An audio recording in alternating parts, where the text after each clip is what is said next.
अपने मुल्क के आइन के साथ खड़ा रहूंगा, क्योंकि मेरी जहाद आज से 27 साल पहले थी इंसाफ के लिए। मैं आपको ये बता दूं कि इस मुल्क का सिर्फ अब मुस्तकबिल एक रास्ते पे, साफ और शफाफ इलेक्शन हो, एक हुकूमत अवाम के मैंडेट से आए, अवाम के मैंडेट से आके फिर वो इस्लाहत करे जो अभी तक पाकिस्तान में नहीं हुई। कैसे जुडिशल रिफॉर्म्स हो, governance reforms, civil service reforms, हमारी गवर्नमेंट कॉर्पोरेशन जो इतना नुकसान करें उनको रिफॉर्म करें, हम रूल ऑफ लॉ कायम करें, हम सबको ताकतवर को कानून के नीचे लेके आए।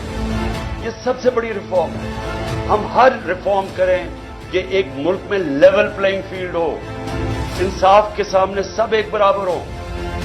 और मैं आपको यकीन दिलाता हूं कि उसी के बाद पाकिस्तान उठेगा।